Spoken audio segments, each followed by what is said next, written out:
Hey guys, once again welcome to my YouTube channel. और इस video में हम पढ़ने वाले हैं सूडो फोर्स के बारे में। तो इस वीडियो में हम कवर करेंगे कि सूडो फोर्स क्या होता है, साथ ही साथ इसको एक लाइव एग्जांपल के थ्रू समझेंगे और कैसे इसको न्यूमेरिकल्स में अप्लाई किया जाता है और कब हमें सूडो फोर्स अप्लाई करना चाहिए और कब नहीं। ये पूरा हम इस वीडियो में समझने वाले हैं। तो यहाँ पे मैंने एक फिगर बना रखा है जो लिफ्ट है, और उस लिफ्ट के छत के साथ, रूफ के साथ जो है, एक इस रोप के थ्रू एक ब्लॉक लटका हुआ है। Suppose the mass of this block is 3 kg। अब इनिशियल क्या है, जो ये लिफ्ट है वो रेस्ट पे है, यानी इनिशियली में रेस्ट पे है। और हमारे पास दो पर्सन है, एक पर्सन जो है वो लिफ्ट के अंदर है और दूसरा जो है वो ग्राउंड पे है। सपोज दिस इज बी और ये है। अब क्वेश्चन है कि दोनों को एफबीडी बनाना आता है, और एफबीडी बनाने के लिए इनको बोला गया। किसका एफबीडी बनाना है? तो इस ब्लॉक का एफबीडी बनाना है दोनों को। तो जो ए एफबीडी बनाएगा वो क्या होगा, उसको ब्लॉक ये लटकी हुई है, यानी कि ये रोप में क्या होगी, टेंशन होगी। तो टेंशन टी ऊपर लगेगी और मास, उसका वेट नीचे लगेगा, यानी कि एम जी, यानी 3 जी। ये जो हो गया उसको ए ने बनाया। बी जो बनाएगा, अभी इनिशियली क्या है, रेस्ट पे है, तो यहाँ पे कोई एक्सेलरेशन नहीं है ब्लॉक का, तो बी को भी टेंशन टी दिखेगी और जो नीचे वेट लगेगा वो 3 जी दिखेगा। अब दोनों इक्वेशन लिखने को बोला गया, तो इक्वेशन क्या लिखेगा ये, सिंस ये ब्लॉक रेस्ट पे है तो कोई एक्सेलरेशन नहीं है, तो T equal to opposite force क्या कर देंगे, इक्वेट कर देंगे। और ये कैसे किया हमने, तो न्यूटन का second law, F net equal to M A. तो एफ नेट जीरो हो गया, नेट फोर्स जीरो है, कोई एक्सेलरेशन नहीं है, तो उसको एम ए से इक्वेट कर देंगे, यानी अपोजिट फोर्सेस क्या करेंगे, कैंसिल कर देंगे। M A zero, acceleration zero, तो ये जीरो हो गया, इधर वाला पार्ट जीरो। और नेट फोर्स क्या हो जाएगा, टी ऊपर और एम जी नीचे, तो T equal to M G आ जाएगा। यानी हमने सेकेंड लॉ लगाया है किसका, न्यूटन का। ये भी क्या करेगा, ये भी सेम ही इक्वेशन लिखेगा, T equal to M G. तो देखो, जब रेस्ट पे है यानी नेट फोर्स जीरो है, कोई एक्सेलरेशन नहीं है, तो दोनों का इक्वेशन सेम आ गया। चलो यहाँ तक सही है। अब आगे क्या करते हैं, हम लिफ्ट को थोड़ा एक्सेलरेशन देते हैं। अब लिफ्ट जो है वो ऊपर मूव कर रहा है विद एक्सेलरेशन ए। अब दोनों को क्या दिख रहा है, तो जो ए होगा और ये बी हो गया, तो अब ए क्या है, वो लिफ्ट के अंदर ही है, तो लिफ्ट के अंदर ही है, यानी कि ये एक्सेलरेशन ए के पास भी है और ब्लॉक के पास भी है, यानी दोनों के पास एक्सेलरेशन है, तो रिलेटिव एक्सेलरेशन जीरो हो गया। यानी कि ये जो हो गया हमारा एक्सेलरेटेड है, तो उसको ब्लॉक का एक्सेलरेशन नहीं दिखेगा। तो ये जो ए के लिए जो एफबीडी बनेगा, अभी भी वही एफबीडी रहेगा जो रेस्ट वाला सीन था, यानी पहले टेंशन लग रही है और नीचे एम जी लग रही है, यानी 3 जी। तो ये जो इक्वेशन लिख देगा भैया, टी इक्वल टू 3 जी हो गई, इसने लिख दिया ये इक्वेशन। बी को बोला गया बी, तो बी तो ग्राउंड पे है भाई, बाहर खड़ा है, तो उसको तो दिख रहा है ना कि ये ऊपर जा रहा है, एक्सेलरेट होते हुए इसकी स्पीड बढ़ती जा रही है लिफ्ट की, धीरे धीरे एक्सेलरेशन है, यानी स्पीड बढ़ती जा रही है। तो ये तो बोलेगा कि इसके पास एक्सेलरेशन है, यानी ब्लॉक भी एक्सेलरेट कर रहा है, यानी कि ब्लॉक पे जो फोर्सेस लग रही है वो क्या हो जाएंगी, टेंशन ऊपर और एम जी नीचे। अब बोल रहा है कि बी को दिख रही है कि ये एक्सेलरेट हो रही है ऊपर, यानी कि ये होगी इसकी एक्सेलरेशन, वही होगी जो लिफ्ट की एक्सेलरेशन होगी ब्लॉक की। अब इसको दिख रहा है कि ये एक्सेलरेशन के साथ ऊपर जा रहा है, मतलब कि टेंशन ज़्यादा होना चाहिए एम जी से, 3 जी से, यानी टी माइनस 3 जी जो हो जाएगा वो एम है, यानी 3 ये आ जाएगा। तो इसने बोल दिया कि भैया मेरा इक्वेशन तो ये आ रहा है, जबकि ए बोलेगा कि नहीं मेरा इक्वेशन ये है। अब ये बोल रहा है कि मैं भी, बी बोल रहा है कि मैं भी टेंशन की वैल्यू निकालता हूँ। तो टेंशन इक्वल टू आ गया 3 ए प्लस 3 जी। तो इन दोनों ने टेंशन की वैल्यू निकाल ली। अब एक सिचुएशन ये है कि जो ये रोप है, ये जो रोप है वो उसकी स्ट्रेंथ सब सिर्फ इतनी है कि वो सिर्फ 30 न्यूटन से थोड़ा सा ज़्यादा ही इस पे फोर्स लगा तो ये टूट जाएगा। यानी ये सिर्फ 3 kg का भार ही उठा सकता है, और उससे हल्का सा भी ज़्यादा हुआ, इसको फील हुआ तो वो टूट जाने वाला है। यानी कि टेंशन की वैल्यू मैक्सिमम जो हो सकती है, टी मैक्सिमम जो ये रोप बियर कर सकता है, वो क्या होगा, 30 न्यूटन। 30 न्यूटन से जैसे पार करा, रोप टूट जाएगा। अब देखो, टेंशन ए ने निकाला है वो आ गया 30 न्यूटन, और जो बी ने निकाला है टेंशन वो आ गया हमारा 30, और ये एक्सेलरेशन आएगा, यानी पॉजिटिव है, ऊपर पॉजिटिव ले रखा है हमने, तो एक्सेलरेशन आएगा, यानी कि ये 3 × ए आएगा, यानी कुछ ऐड होने वाला है 30 के साथ, यानी टेंशन बढ़ जाएगी टी से, यानी 30 से ज़्यादा होगी। तो बी बोलेगा कि भैया ये रस्सी तो टूटने वाली है, टूट जाएगी। क्या बोलेगा ये, कि रस्सी टूट जाएगी। बट ए क्या बोलेगा कि नहीं, रस्सी नहीं टूटनी चाहिए। तो ये दोनों केस अलग अलग कैसे हो सकता है, कौन सा पॉसिबल है इसमें से। तो ऐसा क्या, अगर हम रियल लाइफ में करें तो हमने देखा होगा कि जैसे ही अगर हमारा जो लिफ्ट है ऊपर जा रहा हो, और मैं फील करता हूँ कि मेरा वज़न जो होता है बढ़ जाता है, या फिर अगर मैंने कोई थैला लटका रखा है तो फील होगा कि उसे कोई नीचे ज़्यादा फोर्स से खींच रहा है, यानी उसका भी वज़न बढ़ जाता है। यानी कि हमारा जो बी का ऑब्जर्वेशन है वो ट्रू है, क्योंकि रियल लाइफ में यही होता है। तो ए ने ऐसा क्या मिस्टेक कर दिया, तो ये वाला जो ऑब्जर्वेशन है वो ट्रू है बी का।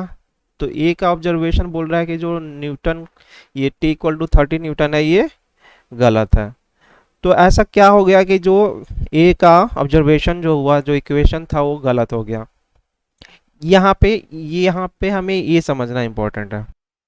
अब देखो, ए एंड बी दोनों ने क्या लगाया, दोनों ने तो एक ही इक्वेशन यूज किया, F equal to M A, F net equal to M A, यही इक्वेशन दोनों ने यूज किया है, यानी कि न्यूटन का सेकेंड लॉ यूज किया।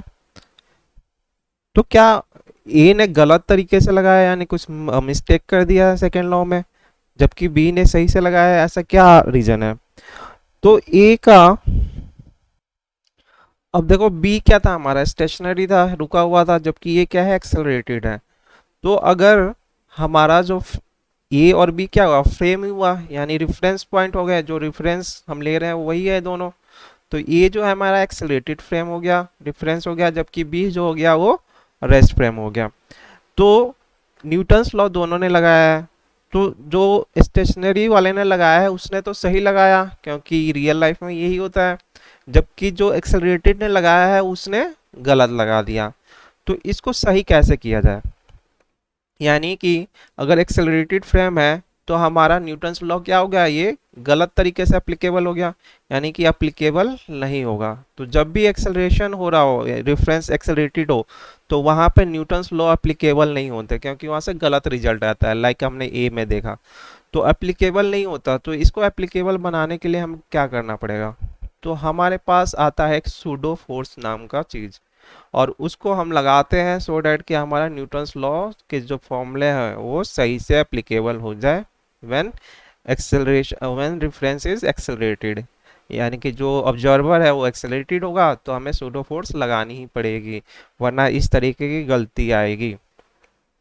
तो अब ए को करेक्ट करने के लिए हम क्या करेंगे, तो ए को करेक्ट करने के लिए अब यहाँ से देखो, टेंशन ऊपर है और 3 mg नीचे है, और mg के डायरेक्शन में ही 3a है, हमने लगा रखा है। यानी कि हमें क्या करना होगा कि ए को क्या करना होगा, ए क्या करना चाहिए, करेगा, जो एफबीडी है उसमें एक एक्स्ट्रा फोर्स लगाएगा लिफ्ट के, यानी अपने एक्सेलरेशन के अपोजिट, अपने एक्सेलरेशन के अपोजिट एक्सेलरेशन लगाएगा इनटू मास ऑफ ब्लॉक, यानी 3a, क्योंकि यहाँ देखो ये 3a का ही डिफरेंस आ रहा है ना इसमें दोनों में। तो ये क्या है, एक्सेलरेशन ऑफ फ्रेम हो गया, यानी लिफ्ट का वो है एक्सेलरेशन है। और एम जो 3 है वो क्या है, ब्लॉक का मास है, ब्लॉक का मास है। तो यहाँ पे इसको क्या एक्स्ट्रा लगाना पड़ेगा, 3a लगाना पड़ेगा।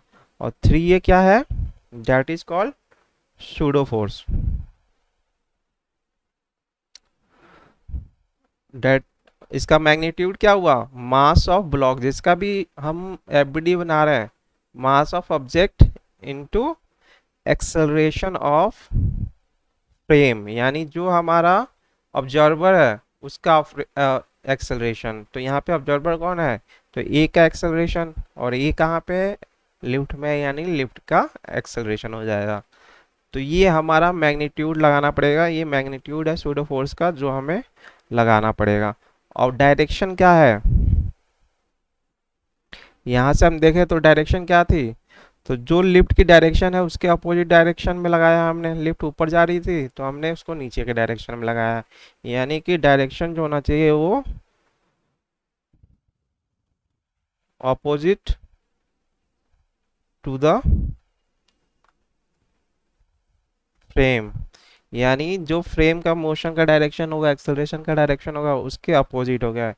तो यहाँ पे फ्रेम ऑफ रेफरेंस बोल लो या फिर फ्रेम बोल लो, तो लिफ्ट के अपोजिट या फिर ऑब्जर्वर ए जो है उसके अपोजिट, ऑब्जर्वर ए ऊपर जा रहा है लिफ्ट के साथ, तो हमें अपोजिट डायरेक्शन में लगाना पड़ेगा। अब देखो, रियल में क्या सूडो फोर्स लग रहा था, यहाँ पे कोई फोर्स लग रहा था, नहीं लग रहा, यानी कोई ऐसा कोई चीज तो डायरेक्ट उस पर कोई ना खींच रहा है, ना कोई रस्सी लगी है जो नीचे खींच रहा हो। तो ये एक इमेजिनरी फोर्स है, इसीलिए हम इसको क्या बोलते हैं कि इमेजिनरी फोर्स। हम इसको क्यों लगाए, बिकॉज न्यूटन्स लॉ जो हमने यहाँ पे यूज किया था वो गलत हो जा रहा था। तो जब भी हमारा एक्सेलरेशन हो, फ्रेम जो हो एक्सेलरेटेड हो, तो न्यूटन्स लॉ एप्लीकेबल नहीं होते। तो उसे हमने एप्लीकेबल बनाने के लिए, वहाँ लागू करने के लिए, यूज करने के लिए हमें सूडो फोर्स लगाना पड़ता है। तो कंक्लूजन क्या निकलता है कि जब भी हमारा जो फ्रेम हो या फिर ऑब्जर्वर हो वो एक्सेलरेटेड हो, तो हमें सूडो फोर्स लगाना पड़ेगा। तो हमें सूडो फोर्स लगाना पड़ेगा, और उसका मैग्नीट्यूड कितना होगा, that is mass of object जिसका एबीडी बना रहा है, इनटू एक्सेलरेशन ऑफ फ्रेम या फिर ऑब्जर्वर। दोनों सेम है, फ्रेम और ऑब्जर्वर सेम ही है। और डायरेक्शन क्या होगा, ऑपोजिट टू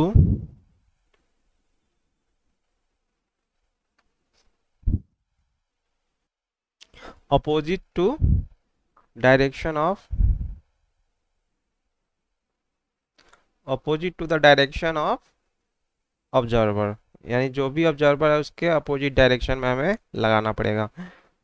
अब इसको एक एग्जांपल के थ्रू समझते हैं। एक क्वेश्चन लेते हैं, ये एक लिफ्ट है, और लिफ्ट में हमने क्या किया, एक पुली हैंग कर रही है, और ये इस पुली के साथ दो मास लटके हुए हैं।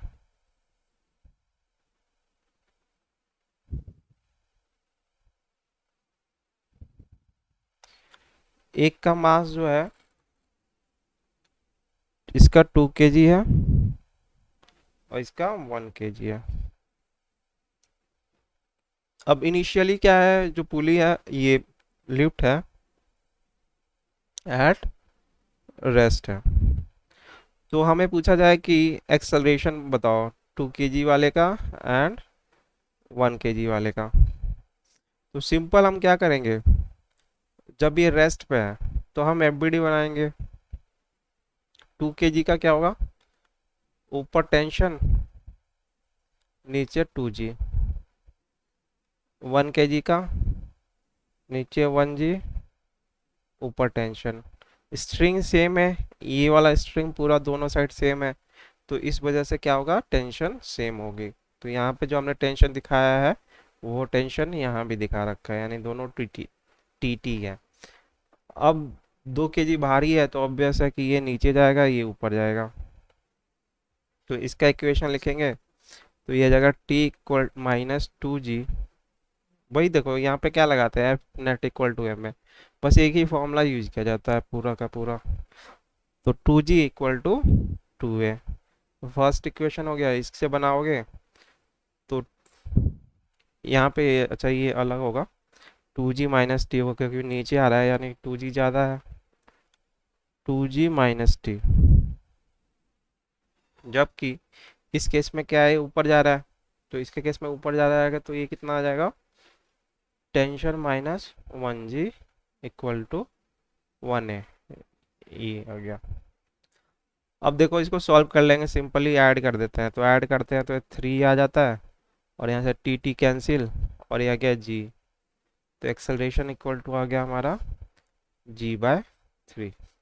तो ये एक्सेलरेशन सिंपल निकल गया जब ये एक्सेलरेटेड नहीं था, रेस्ट पे था या फिर यूनिफॉर्म वेलोसिटी के साथ मूव कर रहा था। अब हम क्या करते हैं, इसको एक्सेलरेट कर देते हैं। अब ये लिफ्ट जा रहा है ऊपर विद एक्सेलरेशन 2 मीटर/सेकेंड स्क्वायर। तो 2 मीटर/सेकेंड स्क्वायर से आने पे क्या डिफरेंस पड़ेगा। अब देखो इसको कैसे एक इक्वेशन लिखते हैं। एक ऑब्जर्वर अगर यहाँ पे है तो क्या इक्वेशन लिखेगा, ऑब्जर्वर अगर यहाँ पे है तो क्या इक्वेशन लिखेगा।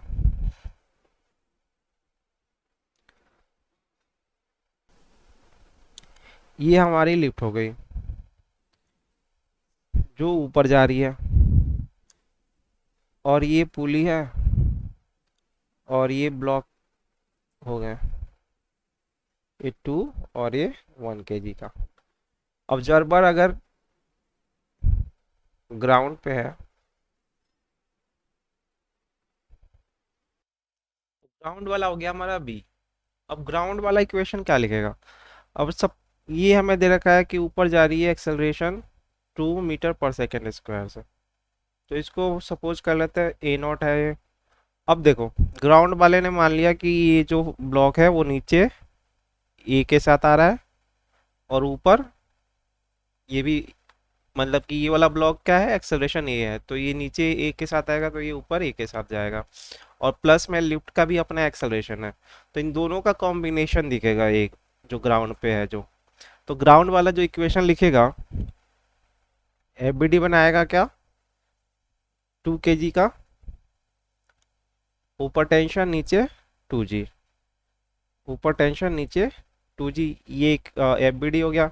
और जो एक्सेलरेशन इसको दिख रही होगी वो एक्सेलरेशन क्या होगी, ये नीचे आ रहा है और बट लिफ्ट 2 मीटर/सेकेंड स्क्वायर से ऊपर जा रही है, तो जो नेट एक्सेलरेशन इसको दिखेगी डेट इज a - a0। यानी तो डेट मीन्स कि इसके लिए जो हो गया टी, टी नहीं 2g - t, क्योंकि नीचे जा रहा है, इक्वल टू 2 × a - a0। ये इसको, ये इक्वेशन लिखेगा। अब इक्वेशन लिखने की बारी दूसरे ब्लॉक के लिए है। और दूसरे ब्लॉक एक जो 1 kg का है उसके लिए क्या एक्सेलेरेशन लिखेगा, इक्वेशन लिखेगा, ये टेंशन हो गई, नीचे 1g हो गई।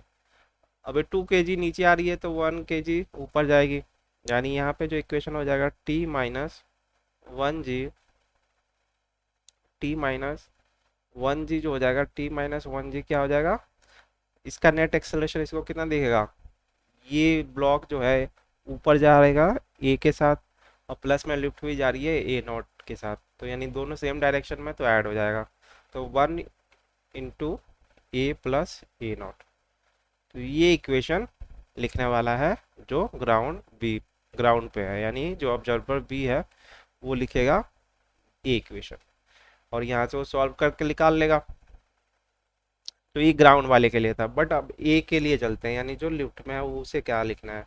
उसको तो ये लिफ्ट वाली एक्सेलरेशन दिखेगी नहीं, और वो सिंस एक्सेलरेटेड है, तो अभी अभी में पढ़ा कि जब भी एक्सेलरेटेड होगा ऑब्जर्वर तो हमें सूडो फोर्स लगा देनी है। तो ये जो एफबीडी बनाएगा ऑब्जर्वर ए, टेंशन नीचे 2g, 2 kg का है तो 2g जा रहा है, अब इसको क्या करना है, सूडो फोर्स लगाना है ना, क्योंकि ये एक्सेलरेटेड है। तो सूडो फोर्स का क्या रूल है, डायरेक्शन होना चाहिए opposite to the direction of frame, यानी ये फ्रेम जो है ऊपर जा रही है तो इसका डायरेक्शन क्या हो जाएगा हमारा, नीचे हो जाएगा। तो ये क्या करेगा, यानी ये सूडो फोर्स ड्रॉ करेंगे यहाँ पे हम, ये वाला, क्योंकि फ्रेम ऊपर जा रहा था तो इस वजह से नीचे लगेगा। और मैग्नीट्यूड क्या होगा, जिस बॉडी का एबिलिटी बना रहा है उसका मास, और एक्सेलरेशन किसका, एक्सेलरेशन हमारा ऑब्जर्वर का, यानी ऑब्जर्वर ये है उसका एक्सेलरेशन कितना है, लिफ्ट में है तो ए नॉट है, यानी 2 मीटर पर सेकेंड स्क्वायर है। तो यानी कि ए नॉट, यानी ये ड्रॉ करेगा एबिलिटी जो ऑब्जर्वर ए होगा। और इसके बाद बोलेगा कि वो नीचे जा रहा है एक्सेलरेशन ए से। तो इसका इक्वेशन जो बनेगा नेट फोर्स, यानी 2g नीचे एक्सेलरेट कर रहा है तो 2g plus 2a0 minus T जो होना चाहिए वो एम ए के इक्वल होना चाहिए, यानी 2a। तो ये हो गया। अब उसने बनाने हैं किसको, ब्लॉक ए का। तो ब्लॉक ए का सेम बनाएगा। तो ब्लॉक ए के लिए टेंशन ऊपर,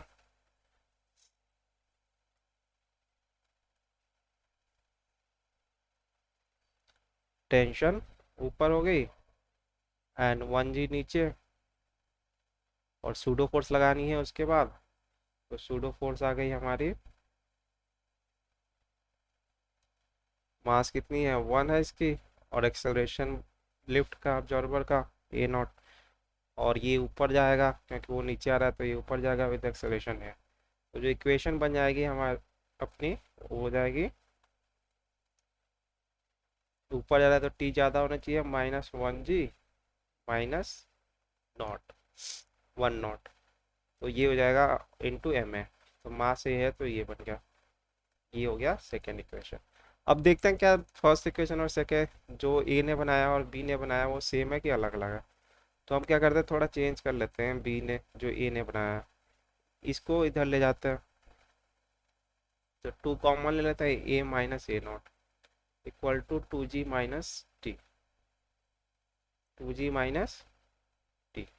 एक इक्वेशन ये हो गया। अब इसको चेंज करेंगे तो 1 बाहर आ जाएगा, A plus A not equal to T minus G. ये इक्वेशन हमने चेंज कर लिया। अब मैच करते हैं।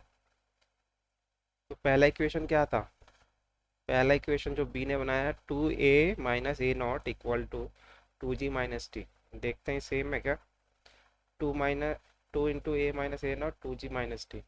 तो पहला इक्वेशन सेम हो गया, यानी 2 kg वाले ब्लॉक का सेम आ गया। उसके बाद 1 kg वाले का, 1 kg वाले का भी सेम है। तो यानी दोनों का एवरेज हो गया, सेम हो गया।